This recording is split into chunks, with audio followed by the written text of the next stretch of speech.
Fala galera, mais um vídeo aqui no canal Bono Esportes. Conto com o seu like aí no vídeo e a sua inscrição aqui no canal, hein?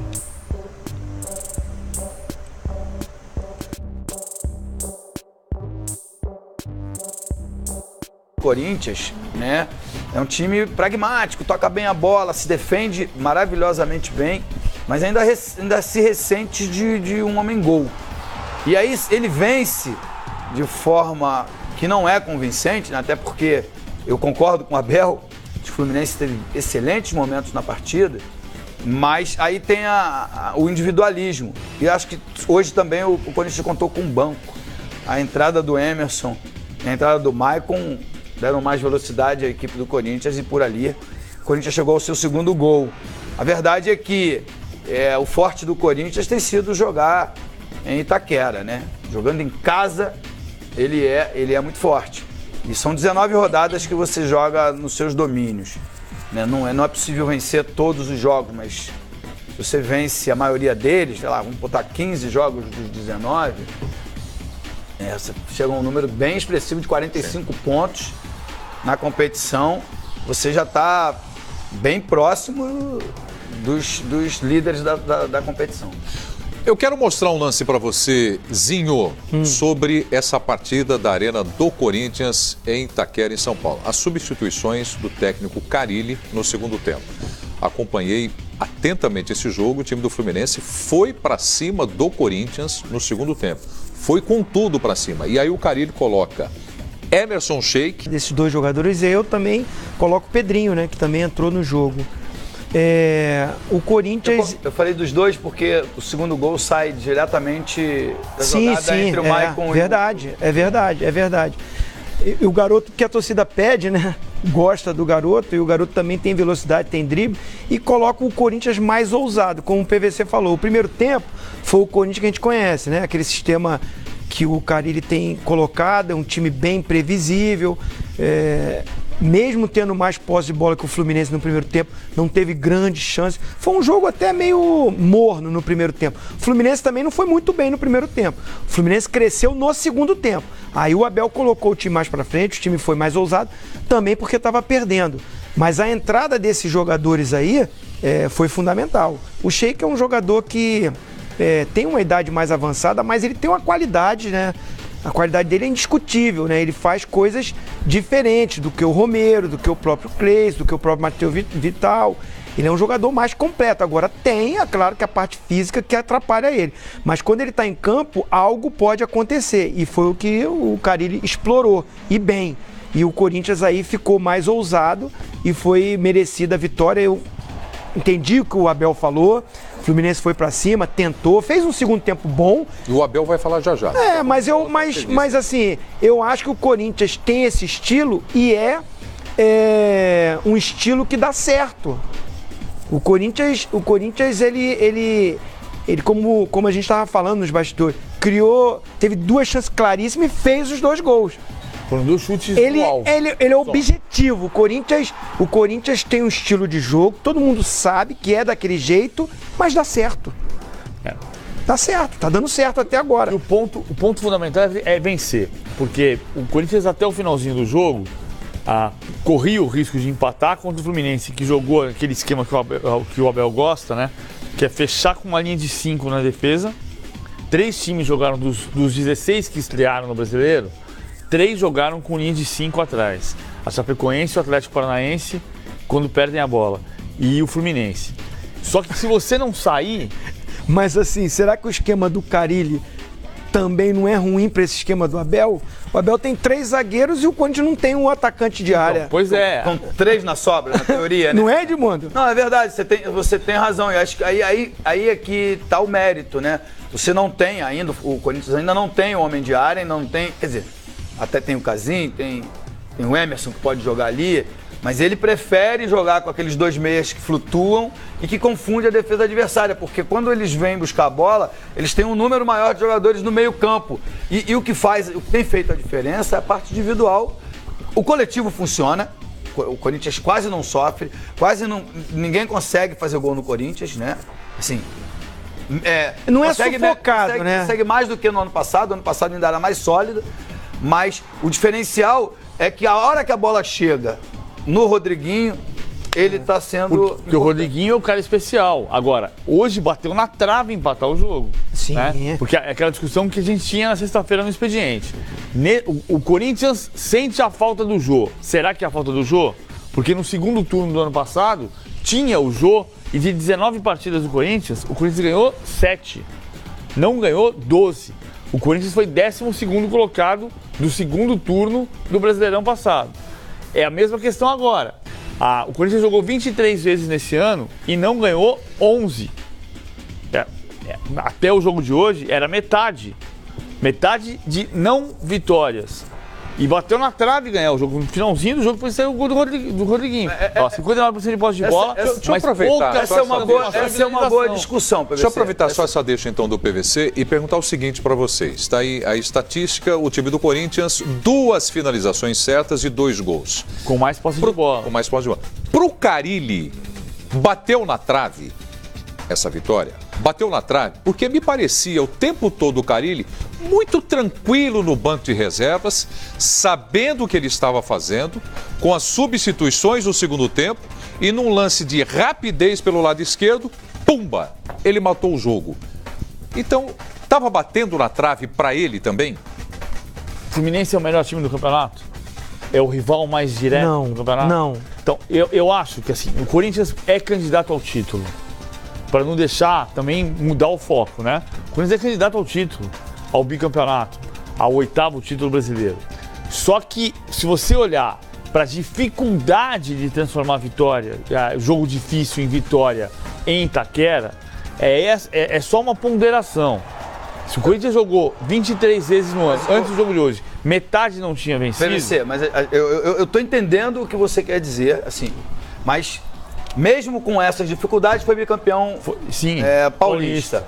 Então não dá pra gente dizer que é um time ruim. O que a gente tem que entender é que se tivesse um goleador, talvez fosse mais fácil vencer esses jogos que você tem falado que ele tem tido dificuldade. Sim. Porque, de fato, do segundo turno pra cá, o Corinthians continua vencendo, tanto que bateu o bicampeão paulista. Mas ele vem ganhando com uma certa dificuldade, uma dificuldade maior do que tinha quando tinha um centroavante. Mas o que eu quero assim, dizer assim, não foi o caso de hoje, tá? Mas já vi alguns jogos do Corinthians nesse ano em que o Corinthians criou muitas oportunidades e faltava o finalizador. Aquele cara, aí você passa a sentir falta do goleador do Jô, goleador do campeonato. Mas mesmo assim, o ano passado, no segundo turno do campeonato, nos 19 rodadas fizeram o Corinthians campeão, o Corinthians tinha o centroavante e também tinha isso aí que eu ia falar. Isso aí que eu ia falar. Eu acho que o Corinthians não ganhava também sobrando, não, quando tinha o Jô. É o que eu disse. Era Corinthians chamada goleada de 1 a 0. Hoje ele teve mais posse de bola, mas no Campeonato Brasileiro do ano passado, a gente falava aqui que ele não tinha mais posse de bola e ganhava o jogo. Ele sofre menos, continua sendo assim. A questão é assim, desde o segundo turno do ano passado, repito, o Corinthians pode ser campeão brasileiro de novo, é candidato ao título, mas o sofrimento tem aumentado. Continua sendo um grande Mas time. assim, você acha que o Fluminense teve tantas chances de gol assim? Teve 4 chutes no alvo e o Corinthians 2. Ficou em cima do Corinthians jogo. Eu achei um jogo equilibrado. Não. O Fluminense poderia ter empatado? Sim. O Abel tem o direito de falar, não foi justo. Mas eu não vejo um sofrimento do Corinthians tomar um sufoco, ser amassado. Eu não vejo. Não é esse sufoco. Ele não é aquele time que impõe um ritmo, ele toma conta do jogo, ele propõe o jogo toda hora, ele que massacra o time. Não, também não faz isso. Ele é eficiente. Sim. No seu estilo de jogo. Acho que por isso que o Prieto falou ali, o Carille fica tão tranquilo lá no banco. Então, ele sabe, meu time é assim, eu confio nesse esquema. Tô falando assim de fora, tá? Cirúrgico. Mexeu. O Edmundo não gosta muito dessa palavra, não. Mas assim... Não gosto. Assim, eu entendo quando o Prieto fala que o Carille tá tranquilo, mas é pra estar tranquilo. Ele tem todas as competições que ele disputou, todas não, mas os importantes, Campeonato Paulista, bicampeão, campeão brasileiro, ele tá tranquilo, ele sabe que ele tem um time ajustadinho na mão. É o time brasileiro. Ano passado, campeão paulista, campeão brasileiro. Começa o ano, campeão paulista, é o time brasileiro. O que eu tem um grupo na mão, né? Não é o sofrimento atrás, não é o Cássio trabalhando demais. É o sofrimento que o Corinthians impôs ao Palmeiras na semana passada. Que o Palmeiras teve a bola, rodou e não conseguiu entrar. Então, defensivamente, o Corinthians é muito forte. É o sofrimento que o Corinthians tem para ganhar do Fluminense. Que roda e tem pouca chance de finalizar. É diferente do Grêmio. O estilo é diferente. Quais são os dois times, de fato, equipes verdadeiras que o futebol brasileiro tem hoje? Corinthians e Grêmio. Formadas Corinthians e Grêmio. Só que são estilos diferentes. O Grêmio, ontem, amassou o Cruzeiro. O Grêmio rodou a bola, teve espaço, 59% de posse de bola, criou chances de gol, criou poucas até. Mas assim... Tava sem o Luan, né? Trabalhando muito no campo de ataque. O Corinthians teve posse de bola também. O Grêmio criou mais. Você olhava para o jogo de ontem e dizia assim, o Grêmio vai ganhar o jogo. O Corinthians, você percebe o Corinthians com posse de bola, que é diferente do ano passado. Roda a bola, ele tem menos criatividade, até porque não tem o centroavante. Talvez por isso também a bola não tem como entrar, é mais difícil para entrar, para criar, para você perceber. Olha, vai demorar um pouquinho, mas vai fazer o gol. Então o Carille tinha essa tranquilidade, eu não tinha essa percepção. Daqui a pouco nós vamos falar do time do Grêmio também, e aí eu vou querer saber de vocês qual é a opção do Grêmio nesta temporada. Pensa no Campeonato Brasileiro ou abre mão como fez na temporada passada? Só lembrando aqui, antes de colocar o Abel Braga para falar, amanhã tem Roger fazendo exames médicos, hein? É o novo camisa 9 do time do Corinthians. Já vocês falam. Abel Braga, como é que você viu o jogo hoje, Abel Braga? Fluminense foi bem? Não é justo. O resultado, a verdade é essa, não é justo. Qual a defesa do meu goleiro? Nenhuma. Mas o resultado hoje não. Ele não está correto, ele não está justo, porque minha equipe, pelo que apresentou, se tivesse que ganhar alguém, tinha que ser nós. Cara, o Fluminense fez uma partida diferente com a gente, né? Veio aqui também, se impôs, mas, como eu falei, o nosso objetivo foi alcançado, né? Que foi os 3 pontos, isso que é importante. Gente, o Abel Braga, o time do Fluminense foi melhor. Quem merecia vencer o jogo, na ótica do Abel Braga, era o time do Fluminense. Isso persiste durante todo um campeonato? Quando um time joga bem, uma hora ele passa a vencer? Como é que isso funciona na cabeça de vocês? Edmundo? Claro que você tem que performar para poder ganhar os jogos. Mas eu até concordo que o Fluminense... não sei se a palavra é essa, estava mais organizado, sabia mais o que fazer, mas não tem o talento, falta o talento. O talento individual é super importante para você ganhar jogos e, consequentemente, ganhar títulos. No jogo de hoje foi o Rodriguinho, esse talento que fez a diferença? Claro, o Corinthians finalizou 2 vezes no alvo, fez 2 gols, quem finalizou essas 2 vezes? Então, assim, o Zinho vai entender, claro, porque já foi craque. O time, o futebol é um esporte coletivo. Ele trabalha em prol de alguém botar a bola para dentro. Sempre foi assim, né? Os times do Pelé, os times do Romário, os times do Ronaldo, os times do Zico, enfim. Tem o goleador. A bola vai ser rodada, e vai chegar no pé do craque para ele definir a jogada e nos dar a vitória. Quem é o craque do Fluminense? Não tem.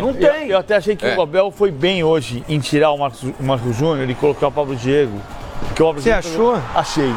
Achei porque pela atuação do meio de semana. Pô, mas o cara fez um campeonato carioca bom, foi destaque, entrou na seleção do campeonato carioca, foi um dos goleadores do time. Eu achei porque fisicamente o Marcos Júnior não tá no melhor momento. Mas assim, aí quando bota ele, aos 43 do segundo tempo. Porque fisicamente ele não tá pronto. Pô, mas aos 43 do segundo tempo? Porque ele não tá fisicamente bom. Mas e o Pablo Júnior...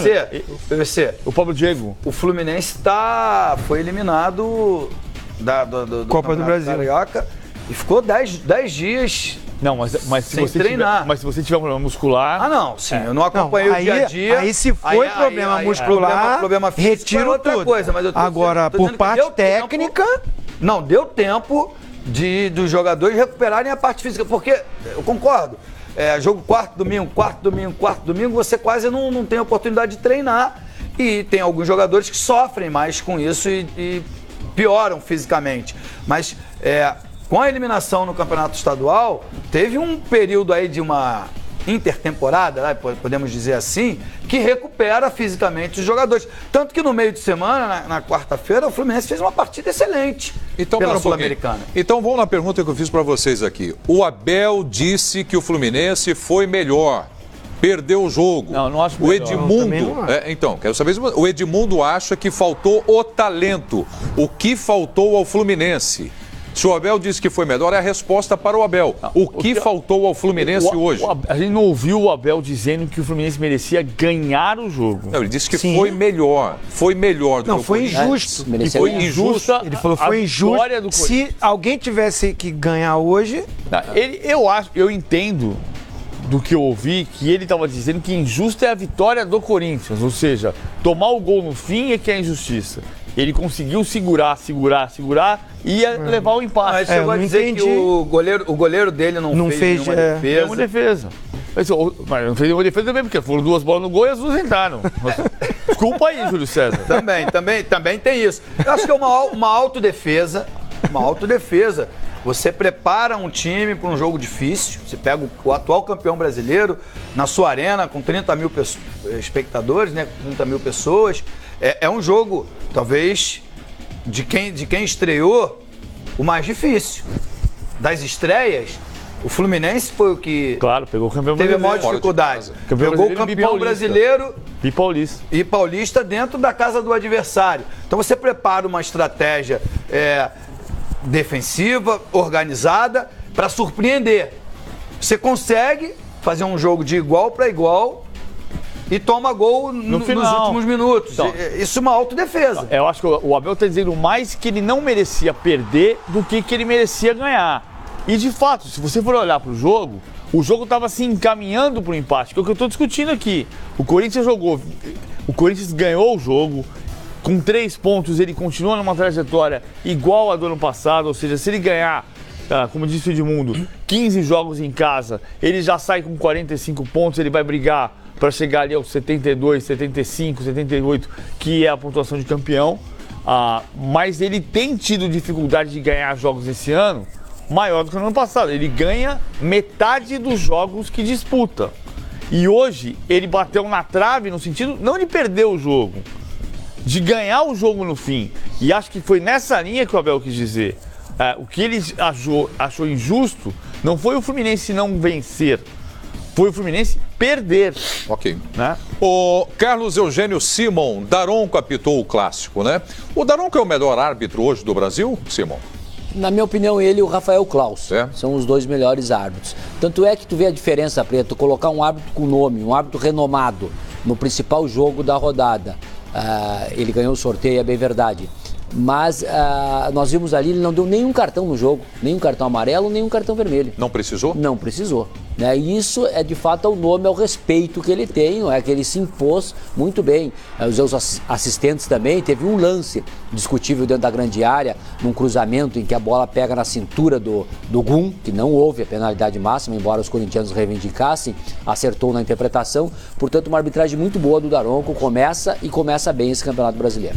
Maravilha. Daqui a pouco o Carlos Eugênio Simon vai falar da rodada, por enquanto, o jogo polêmico da arbitragem, Vitória e Flamengo. Daqui a pouco aqui no AUP. A gente fala aqui de atacante do time do Corinthians e o Emerson Sheik fala do falso 9 no timão. Microfone Fox Sports para ele. O Fábio vem mudando a equipe de acordo com o adversário. Então, méritos do Fábio, que na ausência do 9, ele vem encontrando equilíbrio, né, no grupo e suprindo talvez essa necessidade que é meio contraditória também, né? Porque o Corinthians foi campeão paulista sem o 9. Iniciamos o brasileiro com uma vitória diante de um time que jogou praticamente o tempo inteiro se defendendo, sem o 9 conseguimos 2 gols, ou seja, que venha o 9, parece que está chegando o Roger agora, né? Que venha para nos ajudar, mas dentro das nossas limitações tem dado certo. O Zinho, com a chegada do Roger, muda o estilo do Corinthians daqui para frente? O Carille vai ter uma nova opção, que é o que a gente vem falando muito aqui. Eu gosto do Roger. Não sei o que está acontecendo lá no Inter, o que aconteceu, ele não foi tão aproveitado, mas acho um atacante que tem qualidade técnica. Ele não é aquele cara grossão de ficar lá paradão na frente, não. Sabe jogar. Acho que contribui, dá uma opção pro Carille, mas não sei também se o Carille vai falar assim, ele é o centroavante, o titular, e vai ficar com ele para sempre. Se ele entrar e encaixa no sistema diferente, né? O Corinthians saindo desse 4-2-4...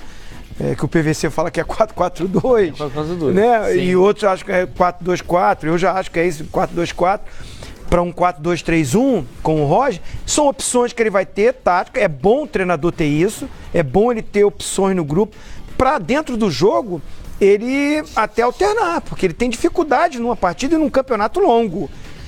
Então, acho que é bem-vindo, acho que o Roger é um grande atacante, um grande jogador e um baita cara de grupo também. Eu acabei de ver aqui na tela o pessoal participando com a gente no Twitter, não sei se vocês repararam. Reparei. O Rodrigo Laurindo, você reparou o Rodrigo Laurindo? Reparei. Reparou? Então, o Rodrigo Laurindo disse o seguinte, a gente vai discutir isso aqui, então vou seguir a sugestão dele. O Rodriguinho na seleção brasileira não seria um cara legal para estar ali na reserva do Paulinho? Reparei. Você viu exatamente isso? Exatamente isso. Você viu ou não viu? Exatamente isso. Então fale sobre isso, então. Não, fala você. Não, fala, você pode falar. Assim, pra mim, o melhor jogador de atividade do futebol brasileiro é o Luan, não é o Rodriguinho.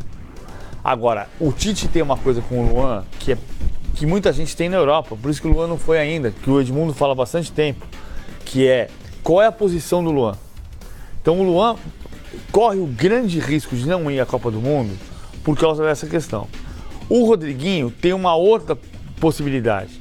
Ele é visto em várias posições, mas ele não está jogando na função do Paulinho.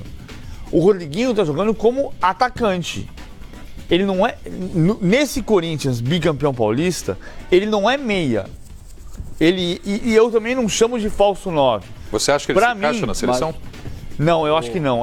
Eu sinto falta do Luan na seleção mais do que do Rodriguinho. Não, eu quero em cima disso aí. Eu acho o Luan, perdão, Edmundo, isso é um problema do técnico. Ele que acha uma função pro Luan. O Luan é o melhor jogador da América do Sul. Foi o melhor jogador da Libertadores. Agora, ele deixar de ir numa Copa do Mundo porque ele não tem uma posição definida, é o técnico que tem que resolver esse problema. Tu tem um jogadoraço como esse e deixar ele fora, porque não sei se ele é centroavante, se ele é meio atacante, se ele joga pela direita, pela esquerda, o Tite que se vire. Luan ou Rodriguinho, Simon? Seleção? Luan? Seleção, o nome já diz, né?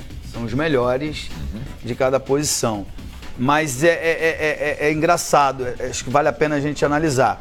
O Corinthians joga de um jeito, o Rodriguinho é peça fundamental. Mas vamos puxar um pouquinho para a seleção brasileira, tá? Os dois jogadores de lado, né, os titulares, o Felipe Coutinho e o Neymar, são extremamente habilidosos e velocistas, né? Eles conduzem a bola nos pés. Rapidinho, só não é enquete, não. Estou prestando atenção. O Rodriguinho joga ali? Não joga. Pelo lado, não vai ter essa dinâmica, não vai ter essa velocidade. Ok? Ok. Estamos de acordo aqui? Estamos de acordo. Se o pessoal estiver contra, manda aí me xingando. Vamos incrementando. No Corinthians, ele também não faz isso. Beleza. Ok. Aí agora vamos para as duas posições aonde supostamente ele poderia jogar. Né? Na posição do Paulinho e do Renato Augusto.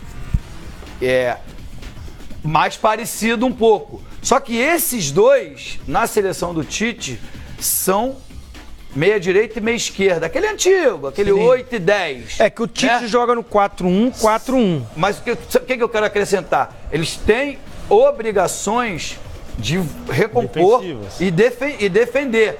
O Rodriguinho faz isso? Também não. Hoje em dia não. É engraçado. Mas assim, o time hoje não. Ele é atacante. Mas hoje ele é mas atacante. cai naquilo que eu tava falando pro Prieto do Roger. guardando as devidas proporções. Você, num grupo de uma Copa do Mundo, você disputou Copa do Mundo. Eu também disputei Copa do Mundo. Você tem que ter jogadores para outras funções. Ele joga no 4-1-4-1. O Rodriguinho e o Luan não se encaixam muito nessa função do Paulinho e do Renato você Augusto. Não deixou terminar, mas dentro do jogo. Você não deixou eu terminar. Então vai, termina. Não, sabe por quê? Sabe o que eu ia dizer? Porque eu não vejo o Tyson também fazendo nenhuma função nem outra. Sim. Não vejo o Juliano. Não vejo o Diego. Sim. Não vejo o Lucas Lima. Talisca. Então, eu levaria para ser uma alternativa. Para ser diferente Para disso ser que você diferente do esquema que é jogado. Para mudar um jogo numa... O que eu ia completar... Levaria o Rodriguinho. Eu levaria o Rodriguinho. Eu levaria os dois. Eu levaria os dois. Isso aí que eu ia Não falar. interrompam o Zinho agora. Fala, Zinho. Até o fim. Rapaz, deu polêmica, hein? Não vai ser interrompido. Mas foi boa a polêmica. Vai, então fala. Leva o Rodriguinho ou não? Eu vou brigar com esse Edmundo, vou levantar e vou lá nele lá. Eu ia falar do sistema de jogo, porque ele joga no 4-1-4-1, certo? Sim. Mas se ele quer mudar para o 4-2-3-1, aí ele precisa do meia centralizado. Paulinho faz isso? Não. Renato Augusto faz isso? Não. Aí ele vai tirar um desses dois, ou coloca o Paulinho junto com o Casimiro, e aí você pode botar o Luan ou o Rodriguinho para fazer essa função centralizado, com o Neymar de um lado e o Felipe Coutinho do outro, ou o William. Enfim, ele vai ter opção. Dois jogadores que estão voando, estão num momento muito bom. A seleção, como você falou, Edmundo, não são os melhores do momento. Os dois estão bem, leva os dois. Eu quero mais opiniões a respeito do Rodriguinho. Pessoal que está acompanhando a gente, então. Agora, microfone Fox Sports. Vamos ouvi-los. Rodriguinho, né? Então, cara, a gente fica feliz pela fase que ele vem vivendo, mas não é de hoje. A gente sabe que a qualidade do Rodriguinho, a gente sabe que cheira gol, é um meio, um atacante que tem bastante profundidade, tá sempre no lugar certo, na hora certa. A gente fica feliz. É jogador de seleção brasileira e a gente espera, quanto mais a gente poder ajudar ele, continuar fazendo gol, continuar fazendo grande partida, porque é um cara que merece e ajuda bastante a gente. Cara, que continue assim, né? Vamos deixar ele quietinho, vamos mandar ele colocar as perninhas pra cima. Mas assim, o mais importante, independente do Rodriguinho estar fazendo os gols, a equipe tá vencendo, né? A gente fala bastante que, independente de nome que faça gol, o importante é o Corinthians vencer, né? Então a gente fica feliz de ele estar bem, né? De as coisas estarem acontecendo e ele tá fazendo gol. São 10, sobram 2. Bom, será que o Rodriguinho é o novo Reizinho? Lembra do Reizinho do Parque? Vocês lembram disso? Isso era o Rivelino. O Rivelino? É. O Rodriguinho, que é um novo rei do Parque. Tem uma brincadeira que eu faço bastante com o René, né? Eu já ia até falar o apelido dele aqui, né? Às vezes a gente vê essas coisas, né? Não tem jeito, acaba chegando pra gente. Eu brinco com ele de Yaya René. Então são coisas que a gente acaba se divertindo, mas lógico que não deixa subir a cabeça, porque na fase boa é muito bom, mas também quando tá difícil é complicado. Eu gosto do Rodriguinho, viu, pra ser sincero. É bem legal, bem bacana, mas são coisas que a gente deixa para torcedor mesmo. Rodriguinho falando no microfone Fox Sports. Enquanto isso, PVC e Zinho não param de discutir. Não, mas assim, ele tá. Vocês estão. O PVC, ele é chatinho pra caramba com esse negócio de número, né? Mas ele é bom nesse negócio. Ele é chato, mas é bom. Aí ele tá me convencendo aqui, rapaz. Ele fica rabiscando, mexendo em número aqui. O que vocês estão discutindo? Eu tô brincando aqui, é o seguinte, vamos lá. Vamos esquecer a parte da defesa. São 3, porque tem disputa ali, a gente sabe que tem algumas poucas disputas. Da seleção brasileira. Na seleção. Você tem 3... do Rodriguinho e do Luan. Mas o Rodriguinho não tá na defesa, né? São 3 goleiros, 4 laterais e 4 zagueiros. Ele não tá nessa briga. Certo. Aqui são 11 jogadores. 11. Aí você tem mais 10 que são praticamente certos. Casimiro, Fernandinho, Coutinho, Renato Augusto, Paulinho. Sim. O William, Gabriel Jesus, Firmino, Neymar e Douglas Costa. Douglas Costa é o mais discutível desses que eu citei. Contando que o Douglas Costa vá, nós contamos aqui 21 jogadores. Faltam quantos? Faltam 2. Faltam 2. Não estou dizendo que o Tite tem todos os dois, porque a lateral esquerda pode ser o Alexandre, pode ser o Felipe Luiz, mas ele não já vai tá discutir. ali. Ele não vai discutir aqui. Ele vai discutir nessa... Vai levar entre Luan e Alexandre. E Rodriguinho. Claro. Rodriguinho não briga nessa daqui. O que eu estou discutindo aqui é o seguinte, ele vai brigar então, ele pode jogar na do Renato Augusto, ele já jogou aqui. Ele pode jogar na do Paulinho, ele já jogou aqui. Mas o que nós estamos falando é que o Rodriguinho é destaque no Brasil hoje. Por quê? Porque ele está fazendo gol, porque ele está jogando no ataque. Então, nós estamos dizendo o seguinte, ele tem que ir para a Copa do Mundo. E resolvendo. Sim, então eu vou colocar na função do Renato Augusto. Porque ele está jogando muito bem como atacante, eu vou colocar na função do Renato Augusto. Mas aí é aquilo que eu estou falando. Como meia atacante, num sistema de jogo que ele sai do 4-1, mas acho que tem uma coisa 4-2-3-1. Acho que tem uma coisa ele joga. Acho que tem uma coisa que tem que ser levada em consideração. A Copa do Mundo são apenas 30 dias. Sim, sim. Então você tem que aproveitar o bom momento do jogador. As pessoas vão me entender mal, tá? Vão me entender mal. Mas como vai chegar o Neymar lá na Copa? É uma incógnita. Sim, porque ele não tá jogando. Hoje, não tô... Por isso que eu falando que as pessoas vão me entender. Não, mas aí hoje tem o Rodriguinho coerência. tá jogando o fino da bola. Então a gente não pode descartar, porque se ele permanecer assim, ele tem que ir. Eu não tô descartando. O que eu tô só discutindo é o seguinte, o Rodriguinho pode ir, como o Luan pode ir. O que eu tô questionando só, acho que ele pode, o Tite pode olhar pro Rodriguinho e dizer, Rodriguinho já jogou muito bem como segundo homem de meio campo, como terceiro homem de meio campo, mais ainda. Então eu posso colocar o Rodriguinho como terceiro homem de meio campo. Mas ele vai colocar o Rodriguinho como terceiro homem de meio campo porque ele está jogando muito bem numa outra função. Sim, eu concordo com você. A pergunta que a gente faz é o seguinte, os números estão perfeitos, 21 atletas ou 20 estão definidos. Qual vai ser a opção dele? Aí a pergunta é a seguinte, levar um Rodrigo Caio que joga de zagueiro e que pode jogar de volante? Não, é uma pergunta. O Danilo que joga lateral direito e esquerdo. Ele pode levar o Danilo que joga nas duas laterais, ele pode levar um atacante alto, o Willian José, para ser uma opção, caso ele encontre lá uma defesa grandona e que o time dele só esteja conseguindo chegar pelo lado para ter uma referência. São opções que ele vai ter que dizer. Agora, a gente abrir mão porque de um talento, de dois talentos que a gente está vendo aqui todo dia. Desculpa, eu não vejo o campeonato espanhol, eu não vejo o Willian José toda hora. Sim. Eu vejo mal quando ele joga. Mal. Às vezes, quando ele joga na tela do Fox Sports contra o Barcelona ou contra o Real Madrid. Né? Entende? O Campeonato Brasileiro, como a gente fala aqui do Campeonato Brasileiro, a gente vê todo dia. E como a gente vê todo dia, fica vivo. Não, Pessoal, vamos fazer o seguinte. Dia 13, tem até o dia 13 de maio. Não tem mais amistoso, não dá mais para fazer teste.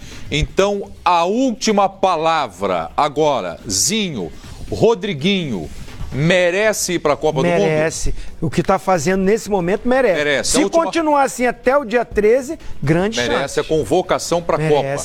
PVC, a última palavra. Rodriguinho, merece convocação para a Copa? Eu não levaria, entre Rodriguinho e Luan, eu levaria o Luan. Luan. Não, mas não foi essa a pergunta. Não, eu sei, mas eu falei, eu respondi. Essa a pergunta? Eu respondi. Eu também vou falar. Eu respondi a pergunta. Eu disse, eu não levaria e acrescentei, entre Rodriguinho e Luan, eu levaria o Luan. Então eu vou concordar com você, eu também levaria o Luan. Tá bom, então entre Rodriguinho e Luan, você opta pelo Luan. Só pode levar um, eu levo os dois.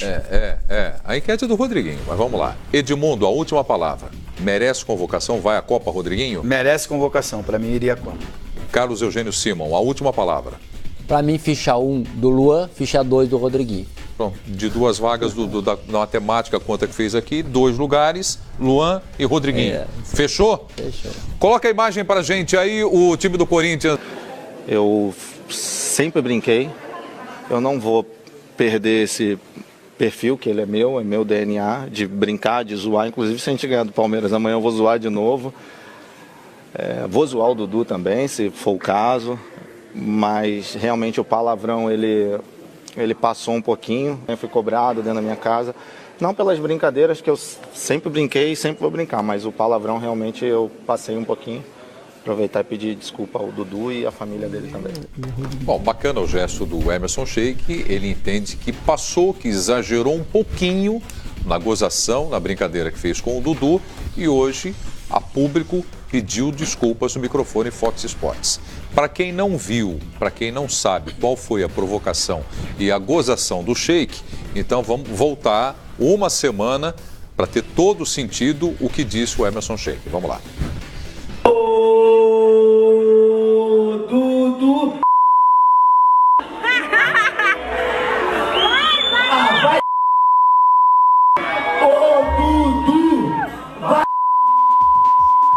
Bom, então aí resgatamos o que tinha feito de brincadeira o Emerson Sheik e, repetindo, hoje veio a público e pediu desculpas.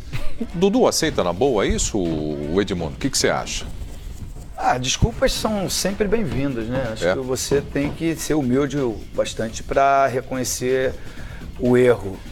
Eu talvez já tenha feito isso ou pior, mas eu acho que a comemoração tem que ser sua, não contra o adversário. O adversário não é adversário, não é inimigo. Enfim, mas eu acho que mais do que aceitar ou não a desculpa, isso é uma opinião particular, é sentir a ofensa não na parte ruim da coisa, é na parte boa. Trabalhar para no próximo clássico ser ele e o Dudu a pessoa o atleta que pode tirar o sarro. Não sei se me fiz entender.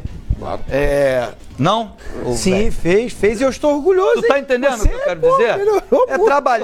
Trabalhar, ganhar o próximo jogo para ele poder, porque o Sheik tá na dele, foi campeão, tá comemorando, tá lá. Não é porque uma cerveja entra que a gente vai falar besteira, mas a desculpa é válida, legal, é bacana, mas eu tô aqui, vou me reportar o Dudu. Vamos jogar bola e vamos ganhar. Tem que servir de exemplo para que no próximo jogo, no próximo final ou no próximo campeonato, você possa ser o cara que vai pegar o microfone e tirar um sarro. Se for dessa forma, legal. Se for de outra forma, mais educada, protagonista e vai comemorar. Protagonista para comemorar. Exatamente. É isso aí. Você queria falar? Posso mudar ou você quer falar alguma coisa? Eu ia falar só, assim, eu acho que tudo que o mundo falou é verdade. Mas sabe o que essa coisa de você tirar a onda com o outro, no fundo, o que é mais legal não é você sacanear o outro, é você gritar campeão. Mas é que eu tô dizendo, ele deveria comemorar o título merecido do Corinthians, campeão, assim, não numa festa sua, você falar do outro. E hoje em dia que tem essa coisa, essa facilidade de celular, de gravar, você tem que ficar mais reservado. Né? Exagerou. Eu gosto do Sheik, é meu amigo, né? A gente é vizinho. Exagerou, desnecessário, e ele foi lá, pegou o microfone, pediu desculpas.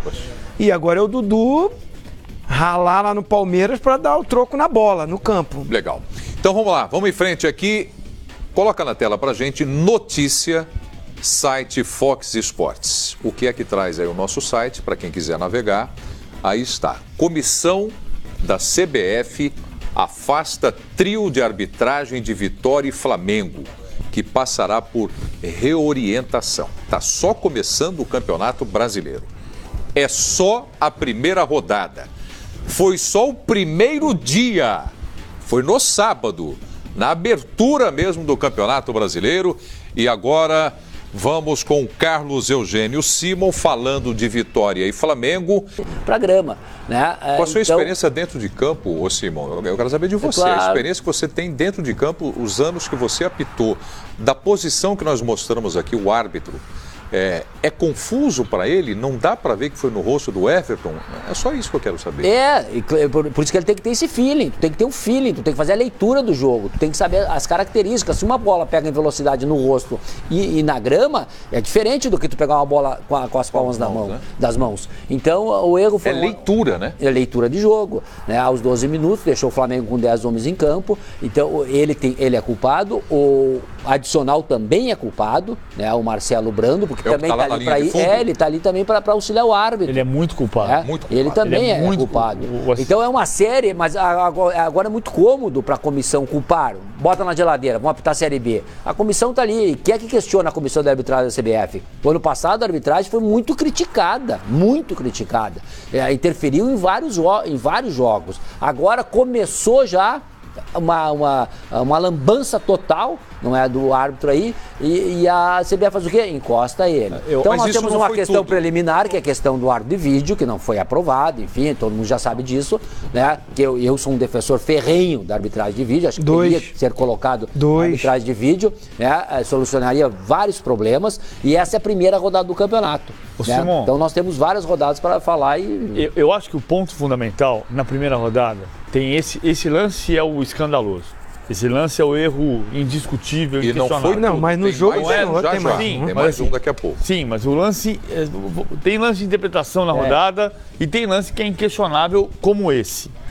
O que eu acho que é fundamental não é a gente se conformar que houve uma reunião em que a CBF disse que sugeria árbitro de vídeo a partir do segundo turno, porque a proposta era a partir da primeira rodada do retorno, e que os clubes não aprovaram porque não queriam pagar e a CBF também não queria pagar. Esse lance obriga a fazer uma reunião de emergência de novo e rediscutir esse caso. Esse jogo, Por que você determinou antes que não vai fazer e você vai assumir a cada erro? Não, eu não vou fazer porque lá atrás eu decidi.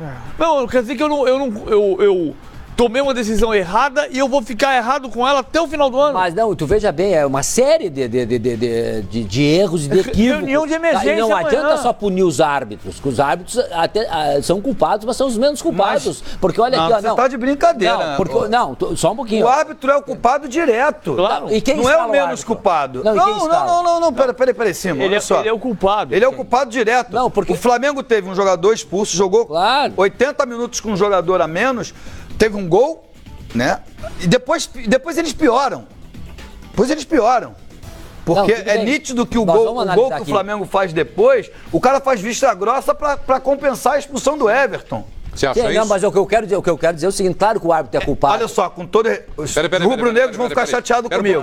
Mas eu vou falar, você tá falando por conta do gol em que o William Arão estava impedido. Esse é o segundo ponto. É isso? Foi uma compensação. É bola... Claro que é uma compensação. Eles foram pro vestiário no intervalo, viram a burrada que fizeram e vão compensar. Foram pressionados. Não. E aí a emenda fica pior que o soneto. Por isso que ele é... Tem compensação, sim. Olha só, os rubro-negros vão ficar chateados comigo, mas dane-se.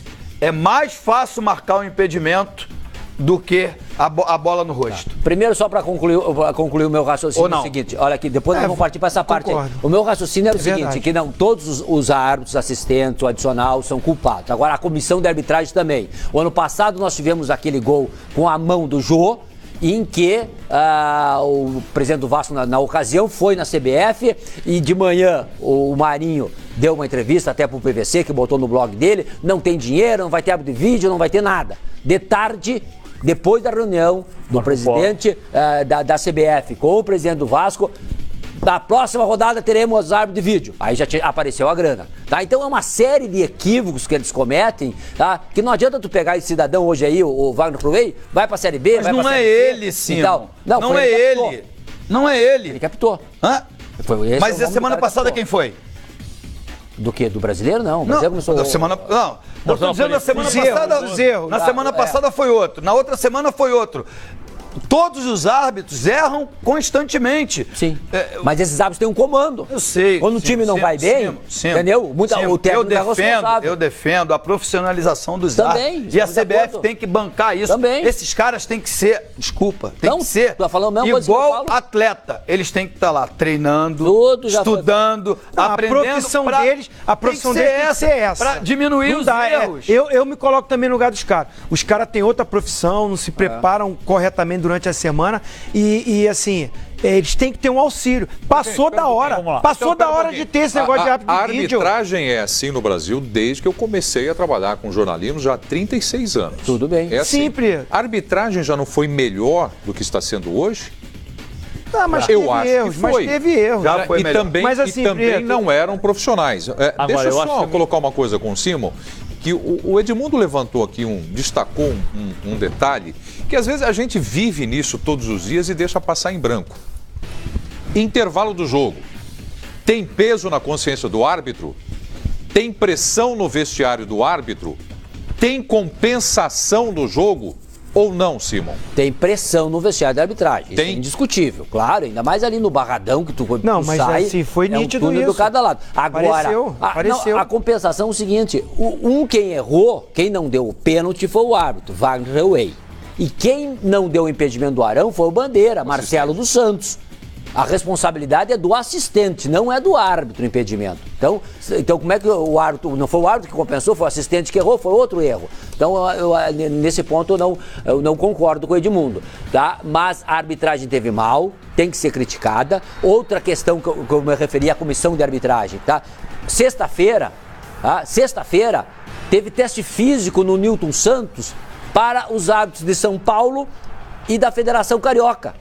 Então não tinha nem um paulista e nem um carioca apitando esta rodada do Campeonato Brasileiro, que é o principal campeonato da CBF. Agora eu pergunto, qual a necessidade de você realizar um teste físico um dia antes de começar o principal campeonato organizado pela entidade? Quem é culpado? É o árbitro? É a comissão de arbitragem. Quem é que tinha que apitar? Entendeu? É a comissão de arbitragem. Não, é outra discussão, BBC. Tudo bem. Então são coisas diferentes. São coisas diferentes. Se você estivesse escalando, São coisas diferentes. Se você estivesse escalando, o árbitro paulista poderia apitar o jogo Flamengo e Vitória. Qual seria o árbitro, Rafael Claus? Não, eu sou comentarista da Fox e tenho o maior orgulho de ser comentarista da Fox, tá? Isso é coisa da comissão que eu não sei quem é. Agora, outra coisa, que tem que acabar com o sorteio, a comissão que sorteia. A minha pergunta é essa, criticando o árbitro é culpado, põe o árbitro na geladeira, põe o árbitro no frio, mas só o árbitro não. Então, a decadência é da comissão de arbitragem. Agora, eu vou São as mesmas pessoas que estão aí e dirigem os árbitros. A orientação quem dá é a comissão de arbitragem. Agora, eu vou voltar a dizer tudo errado. O que eu acho que tem que acontecer. Teve uma reunião, tem que ter outra. Tem que ter outra. Não, mas aí não é comissão de arbitragem, aí é conselho arbitral. Não importa. Não, mas ele diz para o problema da decisão de ter árbitro de vídeo. Mas foi o conselho arbitral. Tem que ter. Vai diminuir esses problemas todos. Assim como no ano passado, o Marco Polo Del Nero disse, depois de Corinthians e Vasco, que no domingo seguinte teria árbitro de vídeo. Na rodada seguinte. Tem que ter reunião essa semana para discutir de novo quem é que vai pagar e colocar em prática o árbitro de vídeo. Discutem esse lance também, né, Tem que colocar em prática. Claro. Tem que colocar em prática. O certo seria na primeira rodada, mas a discussão na reunião do Conselho Arbitral já era para colocar no segundo turno. Então que se coloque o mais rapidamente possível. Se o mais rapidamente possível é no segundo turno, vire-se quem vai pagar. Estamos de acordo, mas tem que voltar a ter uma nova reunião para rediscutir o que eles reprovaram. Reunião essa do comitê arbitral, né? Exato. Eles, os clubes. A CBF e a Comissão de Arbitragem reconvoca a reunião, aquela em que se reprovou a decisão de árbitro de vídeo. E se coloque o árbitro de vídeo o mais rapidamente possível, que a proposta lá era na primeira rodada do Flamengo votou sim. O Flamengo votou sim. Foi o Grêmio, Inter, Chapecoense, Palmeiras, Flamengo, Botafogo e Bahia. As 7 equipes que votaram favorável a árbitro de vídeo, da qual eu sou extremamente favorável e teremos na Copa do Mundo. Tá? Nós estávamos vendo um outro lance do Diego ali. Esse lance é escandaloso. O Ilharão está bem impedido. Erro do assistente número 2. Marcelo dos Santos. E um lance fácil, porque é um lance de bola parada. A bola está parada. Aí você está isentando o árbitro, é erro do assistente. É mais fácil marcar esse impedimento do que a bola no rosto. A responsabilidade é dele. A bola no rosto, num primeiro momento, você acha que bateu na mão do Everton. E não bateu. Não bateu mesmo. O Flamengo foi extremamente prejudicado. Agora, esse lance é escandaloso. Mas aí a responsabilidade é do árbitro. Mostra em aberto. Olha lá, aonde o assistente está. Como é que ele não consegue ver isso? Lá em cima. Olha lá. O volante do Vitória, William Correia, ele fala isso na entrevista, pedindo calma para os seus jogadores, porque sabia que poderia ser expulso em qualquer lance. Porque quem errou foi o árbitro. Quem tem que compensar é o árbitro, não o assistente. mas na mesma uma hora é equipe, outra hora é individual. Mas eu acho que uma hora eles são um grupo, uma equipe. Quando foi anular na semana passada, quando foi para anular, não, eles têm que trabalhar em equipe. O quarto árbitro, o quinto árbitro, o bandeira, eles são uma equipe. A hora que erra, o erro tem que ser individualizado? Edmundo, ele está dizendo que o árbitro, nesse lance do impedimento, o árbitro fica vendido. O assistente não deu impedimento, o árbitro ficou vendido. Mas eu não estou falando da responsabilidade de quem é. Eu estou falando da compensação, foi coletiva. Tá. Aí é responsabilidade de toda a arbitragem. Claro que é.